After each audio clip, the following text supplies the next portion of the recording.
বিসমিল্লাহির রহমানির রহিম। আসসালামু আলাইকুম।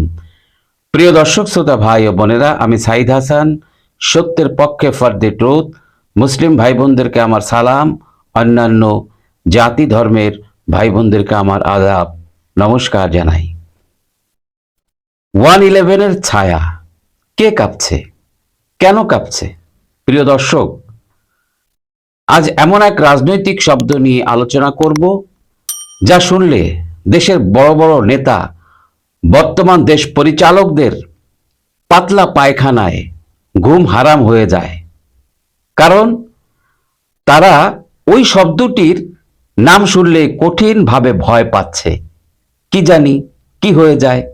111 এক ভয়ঙ্কর স্মৃতি, এক রাজনৈতিক ভূমিকম্প, আর এখন আবার তা ফিরে আসছে। 111 মানে কি ছিল? 2007 সালের 11ই জানুয়ারি বাংলাদেশের ইতিহাসে এক চরম গুরুত্বপূর্ণ দিন। রাজনৈতিক অচল অবস্থার কারণে সেনা সমর্থিত একটি তত্ত্বাবধায়ক সরকার ক্ষমতায় আসে। রাজনীতিবিদদের গ্রেপ্তার, দুর্নীতি বিরোধী অভিযান এবং একটি নতুন ধরনের শাসন ব্যবস্থা শুরু হয়। পূর্বেকার সেই রকম ব্যবস্থা যদি নতুন করে আবার এই বাংলাদেশে শুরু হয়, তাহলে তো ব্যাঙ্গের ছাতার মতো যত প্রকার ছোট বড় দল আছে, ইউনূসের মব সন্ত্রাসীরা, টোকাই বাহিনীরা, ইউনূসের নতুন দল, কিশোর গ্যাং বাহিনী, অন্যান্য আরো অনেক বড় মাপের রাজনৈতিক দল, তারাও কেউই যেন 111-এর সঠিক বিচারের থাবা থেকে রক্ষা পাবে না। এই 111 শব্দটি তাই এখনো অনেকের মনে আতঙ্ক সৃষ্টিকারী। মাহফুজ আলমের স্ট্যাটাস কেন এত আলোচিত? সম্প্রতি ইউনূস সাহেবের ঘনিষ্ঠ উপদেষ্টা মাহফুজ আলম এক স্ট্যাটাসে বলেছেন, আবার 111 আসতে পারে। এই স্ট্যাটাস যেন রাজনীতির এক কঠিন বোমা ফাটিয়ে দিল, তাও আবার মিয়া ইউনূসের ঘনিষ্ঠ উপদেষ্টা মাহফুজ আলম। নামি দামি দলের নেতারা ভয়ে বাথরুমে ছুটছে। কেন? যদি আবার 111 এসেই পড়ে, তাহলে তো ঘন ঘন বাথরুমের চাপে পেট ঢিলা হয়ে কোমরের প্যান্ট মাটিতে পড়ে যাবে। এখন ছোটাছুটি, হায় হুতাশ, কি করা যায়?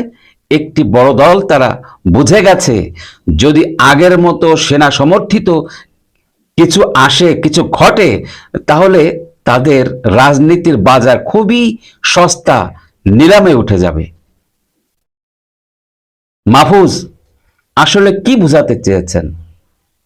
প্রশ্ন হচ্ছে, তিনি কি সেনা হস্তক্ষেপের ইঙ্গিত দিচ্ছেন, নাকি নতুন কোনো আন্তর্জাতিক বা গোপন চক্রান্ত? মাহফুজ আলম শুধু কথার মাস্টার না, তিনি পরিকল্পনার মাস্টার মাইন্ড। কথাটা কে স্বীকার করেছিলেন? বর্তমান প্রধান উপদেষ্টা ডক্টর মোহাম্মদ ইউনূস। এই শব্দ চয়ন যেন ভবিষ্যতের এক মেসেজ। বড় দলগুলো কেন এত ভয় পাচ্ছে? এখন যারা গলা ফাটিয়ে দেশপ্রেমের কথা বলেন, তারা 111 শুনেই কাপুরুষের মতো আচরণ করছে। তারা জানে, যদি এমন কিছু হয়, তখন শুধু ক্ষমতা না, বাঁচার জায়গাটাই হারাবে। সব দলই 111-এর ভয়ে দৌড়ে পালিয়ে গর্তে ঢুকে যাবে। উপায় নেই। 2024 সালের 5ই আগস্টের পরে ব্যাঙ্গের ছাতার মতো সকল প্রকার ছোট বড় সহ নামি দামি দলগুলি যেভাবে রাজনীতির মাঠে রাজনীতির সুযোগ নিয়ে যেভাবে সন্ত্রাসী কর্মকাণ্ড চালিয়ে চুরি, ডাকাতি, ছিনতাই, এমনকি নির্মমভাবে মানুষ হত্যা সহ অন্যের সম্পদ লুটপাট করা, সরকারি স্থাপনা, বেসরকারি কলকারখানা, ইন্ডাস্ট্রি ভাঙচুর সহ আগুন দিয়ে পুড়িয়ে ফেলা, এই জঘন্য অপরাধীরা কোনোভাবেই রক্ষা পাবে না। সেই ভয়ে অন ইলেভেনের কথা শুনে হাঁটু কাঁপা পাতলা পায়খানা শুরু হয়ে গেছে। তাদের দুর্নীতির ইতিহাস, গোপন চুক্তি, বিদেশে অর্থ পাচার সবকিছু সামনে চলে আসবে। সাধারণ জনগণের চোখে কি দেখছেন? জনগণ বুঝে গেছে এই কথিত রাজনীতিবিদরা শুধু ক্ষমতা আর টাকার জন্য খেলে না, তাদের স্বার্থের জন্য সাধারণ মানুষের জীবন নিয়ে খেলে। তারা ক্ষমতালোভী, ক্ষমতায় আসতে চায়, দেশ বাঁচুক বা এই দেশ ধ্বংস হয়ে যাক, 100 বছর এই দেশ পিছে পড়ে যাক, তাতে রাজনৈতিক দলের কোনো কিছুই আসে যায় না। তারা চায় ক্ষমতা, তারা চায় ক্ষমতার দাপট, অর্থ লুটপাট, চোরে ডাকাতি, ছিনতাই, প্রয়োজনে মানুষ হত্যা করে সাধারণ জনগণের অর্থ লুটপাট করে আবার তারা বিদেশে পাড়ি জমাবে। 1/11-এর পুনরাবৃত্তির কথা আসলেই যদি এত ভয় লাগে, তাহলে বুঝে নিতে হবে কিছু একটা গোপন সত্য লুকানো আছে। তারা ভয় পাচ্ছে কারণ তারা জানে তারা দোষী। 1/11 আবার আসবে কিনা সেটা সময় বলবে, কিন্তু কথা পরিষ্কার, কিছু লোক এখনো দেশের রাজনীতিকে নিজেদের সম্পত্তি মনে করে। মারামারি, কাটাকাটি, দখলবাজি, সন্ত্রাসী করে ক্ষমতায় যেতেই হবে। কে কার আগে ক্ষমতায় যেতে পারে সেই প্রতিযোগিতায় দেশ ধ্বংস হয় হোক, তাতে যদি নিরীহ জনগণের ক্ষতি হয় তাতে রাজনৈতিক দলের কোনো কিছু যায় আসে না। তারা ক্ষমতালোভী, ক্ষমতা দখল করবে, প্রয়োজনে নিরীহ মানুষের নামে মিথ্যা মামলা দিয়ে জেলখানায় ঢুকিয়ে রাখবে। এই যে অসৎ রাজনৈতিক আচরণ সাধারণ জনগণ আর কত সহ্য করবে? তাই 1/11-এর শক্তি আবার বাংলাদেশে ফিরে আসুক, সাধারণ জনগণ কিন্তু তাই চায়। মাহফুজ আলম হয়তো ইচ্ছা করে একটা সিগন্যাল ছেড়েছেন, সেই সিগন্যালের পার্শ্ব প্রতিক্রিয়ায় কিছু রাজনৈতিক দলের মনের মধ্যে ভয় ঢুকেছে।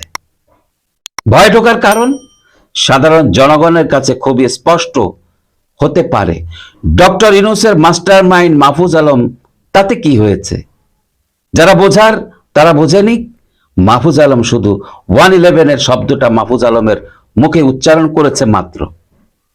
হোক না সে ডক্টর ইউনূসের মাস্টার মাইন্ড মাহফুজ আলম, তাতে কি হয়েছে? কিন্তু মনে রাখতে হবে শব্দটা 1/11। ভয় কিন্তু লাগবেই লাগবে। যদি 1/11 আবার এসে যায়, এত কষ্ট করে রানিং সরকার ক্ষমতা থেকে নামাইলাম, আমাদের ক্ষমতা এই পর্যন্তই শেষ, তাহলে কি আবার শুরু হবে 1/11-এর নতুন বাংলাদেশ? প্রিয় দর্শক, আপনি ভাবুন, যদি 1/11 আসে তাহলে আপনি কার পাশে? সত্যের না সুবিধাবাদের? আপনার মূল্যবান মতামত কমেন্টে লিখুন, চ্যানেলটি সাবস্ক্রাইব করুন। এই আশা রেখে বিদায় নিচ্ছি। সবাই সুস্থ থাকবেন, ভালো থাকবেন। আল্লাহ হাফেজ। আসসালামু আলাইকুম।